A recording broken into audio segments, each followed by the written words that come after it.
You can discover more about a person in an hour of play than in a year of conversation. Plato. You're listening to Parenting in the Rain podcast, episode 44. Welcome to Parenting in the Rain Insights from the Experts podcast, providing parents all around the world with valuable knowledge to help with the biggies of family life. Here's your host, a registered play therapist, education specialist, parent coach, and my mom, Jackie Flynn. Hi there. Thanks for tuning in to another episode of Parenting in the Rain podcast. I can't believe that we're at episode 44 already. That just blows my mind, and I love doing this podcast. I have to apologize, though. We did miss a couple of weeks.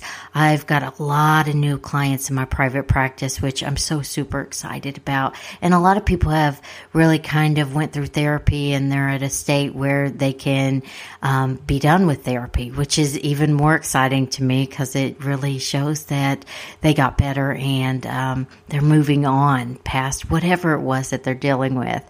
And also, I was on vacation with my family for Thanksgiving, and it was amazing. Took a little recovery time after we got back. We did so many cool things. I'm from Kentucky and from Florida, so that big city experience was so just kind of different for me. And I love seeing all of the amazing things that New York City has to offer. We went to a Rockettes show. We went to the Carole King show, which was out of this world. We went over to Hoboken and went to go see where Cake Boss was filmed. I know my daughter and I watched that on Netflix years ago, so it was exciting to go to Carlos Bakery. We ate tons of pizza. We just did so many cool things. I love it there. Love, love, love it there. But here we are at episode 44, and it is such a treat to have my guest on the show today. It is Tammi Van Hollander. You may know her from a previous podcast episode, The Nurtured Heart Approach. To say that I love this lady is an understatement. She is so amazing. She's a terrific registered play therapist, but also she's just an incredible person. You'll hear in our conversation just her passion for her work. And this episode is delving right into Sandtray Therapy. It is one of her specialties, and it's one of my specialties too. That's what drew me to her. She seems to know like everything about Sandtray Therapy, and she's sharing it with us today. So my conversation with her, we'll talk about what is Sandtray Therapy, how does it work, talk a little bit about the neuroscience, and she gives us tons of resources. And I have all of the links in the show notes to what she recommends. And you can really find out more by going to these sites because in Sandtray Therapy, there are so many variations. If you've been to one therapist, you've been to one therapist. Everybody kind of puts their own personality into it, and you get a chance to hear Tammi's personality, which I love. Now, when I do Sandtray Therapy work, I integrate it with EMDR and mindfulness and brain spotting. So it can be done in so many different ways, but it is such a powerful type of therapy. So I will stop talking and share my conversation with Tammi Van Hollander. Hi, Tammi. Thank you so much for being on the show today. Well, thank you so much for being here. So you are absolutely one of my favorite play therapists in the universe, and I know you're passionate about Sandtray Therapy. So tell us about Sandtray Therapy. Sandtray Therapy is awesome. It's my favorite type of therapy to do, and I do it almost every day in my office. And what makes Sandtray Therapy so powerful is that it really quiets the entire nervous system, and it helps to turn off the thinking brain. You know, we know when we're asking kids things and talk therapy, it's really difficult for them to articulate it. And for children, their language is play and the toys are their words. So when they're able to walk into my office office and to see this whole playroom full of these little toys, and to be able to pick these miniatures and to place them in the sand and to be able to tell stories. They're telling stories really of their world. And, for kids who are feeling really overwhelmed and they're putting in tons of miniatures, you're looking at it and you're saying, wow, this is what's going on in their mind, and there's so much chaos. And Sandtray can really help with the fences and with bridges to really compartmentalize that and to bring order to their chaos. So Sandtray, it's really this idea that we have our conscious mind and unconscious mind, and they're often in conflict. Yeah. When we're placing these miniatures in the sand, we find a resolution to it. And so Sandtray can be used for any age group, from 3 to up, for couples and for families. And Sandtray really works.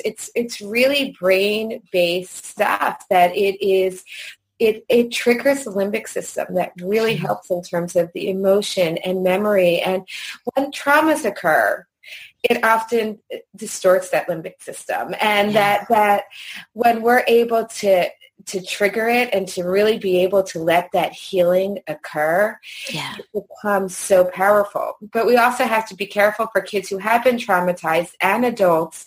They may be putting miniatures in and their trauma could be triggered and they could have flashbacks and different things. So I always even let parents know whenever I first meet with a family, we all do a Sandtray together.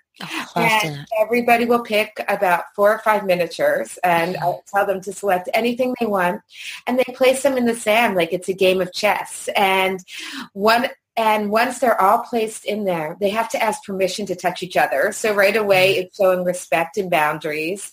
And then they do a mutual story, and I write the story down. And being able to see that, parents are like, wow, this is what's really going on a different level. And once the story takes place, you'll often see the kids may be aggressive with the parents or the sibling miniatures. And I say, it's better for them to be aggressive in the Sandtray than it is in the outside world. So after they may do a family Sandtray, I'll ask questions like, to everybody, what was your favorite part of the story? What didn't you like?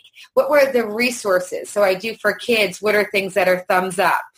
And what are things that were thumbs down instead of the obstacles? But what I'm looking at when I do a family Sandtray is, what are the obstacles and the resources in your family? And I really am able to relate that to the family in the session. Wow, look at all the problem solving you guys did in the story, and all this greatness that you guys have in your family, that when times are tough, you know how to problem solve. You know how to do all these things. And what happens is the miniatures that the parents may put in the Sandtray during the initial family session, when the child comes back to meet with me one-on-one, they bring those same miniatures into the session, almost representing and dad or whoever the caretaker may be. And their stories begin to take on a life of their own. And we look at, is there a lot of anxiety? Are there more bad guys or good guys? And as kids are playing out these different stories, I write the stories down. And when you're looking at like the mastery of it, and I always ask them, what is the title of it? And writing down the story, it helps me keep track of it. Yeah. And I repeat it. So I say, did I get this right? It slows their story down.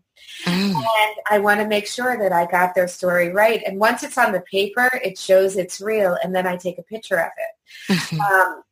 So it's pretty amazing to be able to do, and the Sandtray just becomes a resource for kids. So for one child I was doing superhero gadgets with of different powers, and she did a power of the 4 seasons. And what she's been doing now is she's doing a safe play Sandtray of every season, of winter, spring, summer, and fall, of all the places that she wants to go to and create. And it's been amazing. And she has one in a round Sandtray and one in a white Sandtray. And I have many different Sandtrays. Like I have wet Sandtrays. So a lot of kids love just the dumping and getting messy. And sometimes kids who've had trauma go to the wet Sandtray because trauma is messy and yucky. And so it's really hard to articulate things. So if you can't articulate it in, within words, to do it in the sand tray is great. So if I have a family come in and there was a situation that was really hard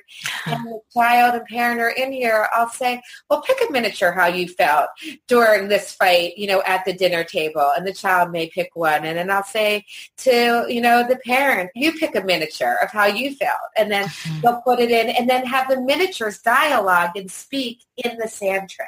So it offers a safe psychological distance that they could do whatever they want in the sand tray and they could say whatever they want. And it offers this freedom for them to be able to create this dialogue. And when it's done, with these pretend miniatures or even done within a pretend imaginary world, you're going to go deeper. We know that healing occurs deeper when you go deep into this imaginary world, whether you're an adult. When I do Sandtray trainings, I travel all over the country and I have adults do it. And when you experience your own Sandtray, you feel it in your whole body. You feel those neurons firing in your brain. It's unbelievable. Right? You feel it in your core and you're like, what is happening to me? And it's just this full body, full sensory experience that is often hard to put into words. So when we do podcasts like this and we explain it, I wish that you can really, because it's such a sensory experience, to truly know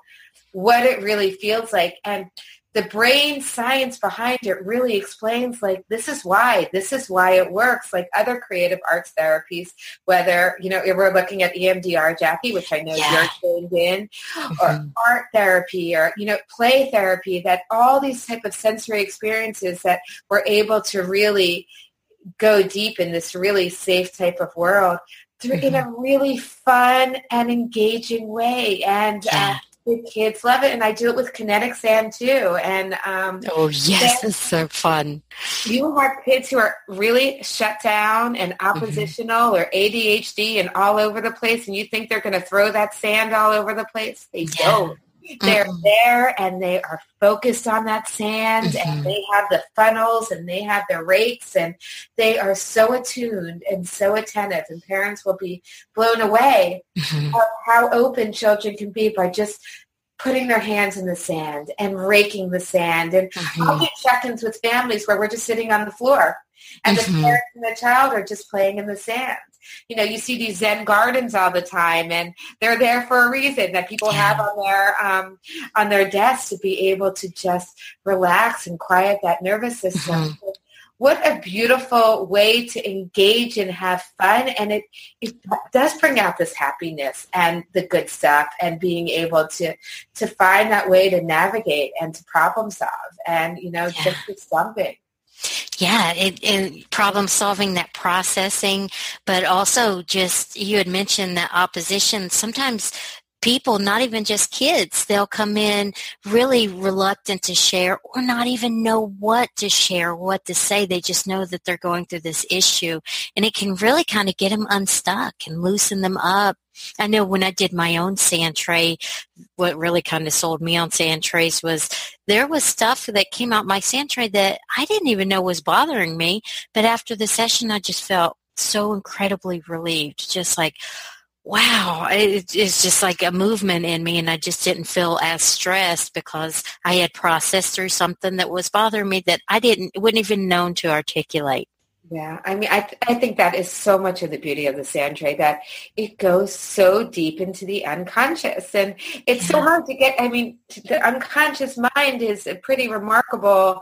Yeah, it's amazing, and to be able, you put these miniatures in. I mean, I'll do my own sand trays, and I put it in, and I think it means one thing, and then it begins to change, and an hour later or a week later, I'll say, oh, it means something different, and when you're putting it in, since you've created it, it begins to come alive, and these miniatures begin to come alive. So although I take pictures of the sand trays that are done for the kids, and when you create your own sand tray, they begin to create a dialogue in your brain and just have all different meanings throughout the day, throughout the week, throughout the year and the lifetime. And it's like, wow, how did it do that? And it's the brain is an amazing thing that is able to do it than having, and it's so different than saying, how are you feeling today? Or let's do this, let's do that. I mean, we can't control the unconscious mind, and being able, I mean, I think that's a gift of as a Sandtray therapist, is that watching these kids and adults and parents being able to just create these Sandtrays, and that you're witness to it and you're a part of it. So for me, the greatest gift, and I hold it so sacred, every single Sandtray, that is such a gift and so important. Like never, I mean, and another important thing in terms of Sandtray work is once a Sandtray is created, they do not take it apart. They do not do the cleanup. They leave the space and they see it exactly how it was, and I do the cleanup of it. So long after they've left. Long after they left, because if they're taking away, it's like taking away parts of their work, parts of their healing, parts of their brain. So we keep it just as it is. Mm-hmm. Oh, that's really important to mention, because I think people do hold on to those images. I have many clients that, because I use it with all ages as well, they'll take pictures from different angles, and that processing continues. And either they have the aha moments in session, or they'll come back for the next session and say, wow, this opened up for me, or I had this thought, and it's like a huge shift that we wouldn't have even known to bring up in conversation. It truly happened through that work of the unconscious meeting the conscious mind. Yeah. I mean, also, even I'll do for parenting sessions, although it may be a couple session but it could be a scheduled parenting session and they're having a really hard time with their child. I'll just have them each pick like 4 or 5 miniatures of just their feelings about it. And they put it in one at a time, like a game as well. And it's unconscious, but it's really, and then we go back and what are the feelings when one person put this one in and the other one, and then they're creating this dialogue that it's really so much more, when we're looking at parenting and conflict, and there's a lot, and these kids feel like it's often their fault. So many things are their faults when parents are fighting, and that there's so much more, and there's so much deeper stuff, and that parents have to do their own work and recognize that the different triggers between them and between themselves that they have to get to. So we'll come in as a parenting session and doing the Sandtray, and it's so much deeper in terms of their relationship and their own stuff that's really hindering their ability to parent and to really be within that calm and that presence with their child. So really the Sandtray, it's not only for the parent. I mean, it's not only for the whole family. It's not only for the child, and it's for the parenting. It's just used for the entire process of healing the entire family system, which is a really cool thing about it as well. Yeah, I have to say, I just started using it with couples. I hadn't before. I'm just getting into couples work. I had the Gottman method couples training, and the look on their face when they first walk in is priceless, because they see all these little toys, the miniatures, and they're like, I could practically kind of think what they're thinking. But once they get in there and they pick a miniature to represent each other's strengths, or they create their world together, and then we talk about that transition, it's just unbelievable, the shifts that really kind of come out, and the processing and the healing that can happen through that, and awareness. They get a glimpse of each other's perspective and realities.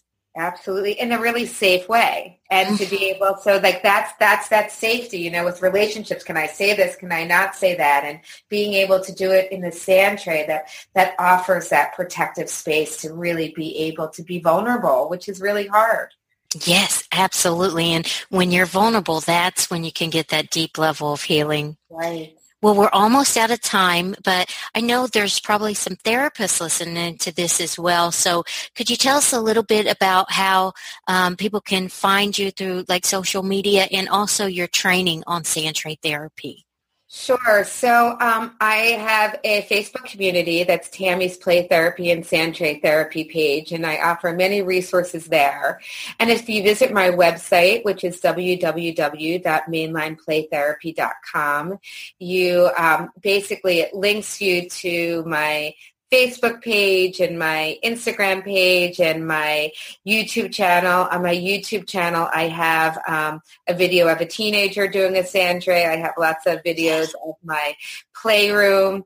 And on Pessy with Shaki, you can share that with Patsy basically has a DVD of mine that I offer a 6-hour DVD that's awesome. That can either be downloaded or that you can buy the DVD, and it's 6 hours for those of you who even want the training. You could get CEUs or RPT credits. So there's lots of good resources out there for Sandtray Play Therapy. There's also the Family and Play Therapy Center in Philadelphia. She does online Sandtray courses as well. Nice. Nice.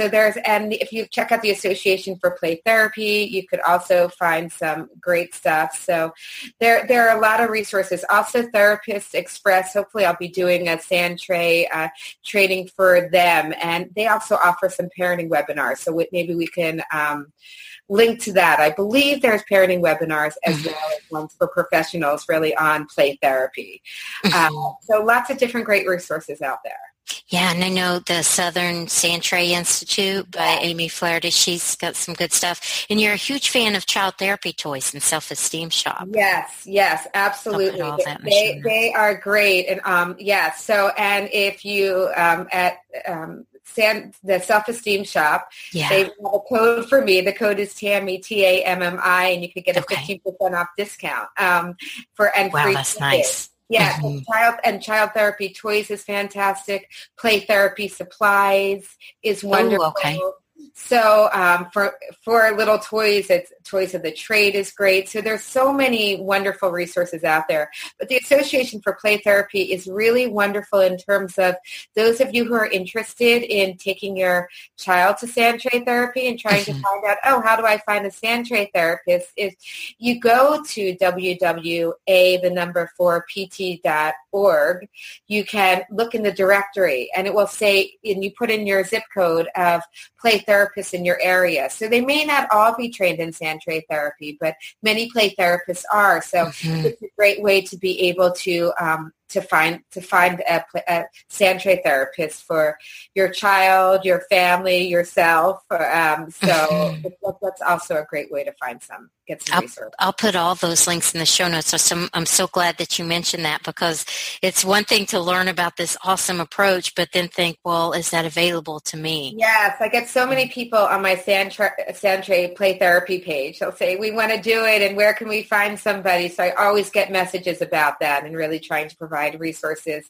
because once you do it once, you're really hooked. Yes. Really, it's amazing for all children. It really is. And everyone, it's a great resource and a great tool to have.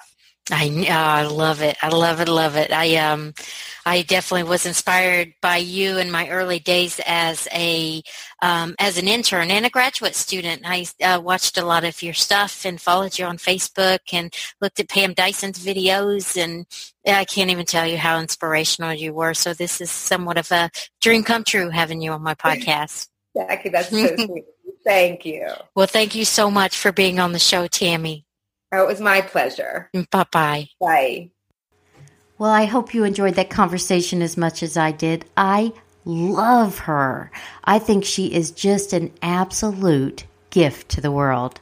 Now, if you want the show notes to this episode and all of those resources that she mentioned, there's links to those in there. You can find that at www.parentingintherain.com.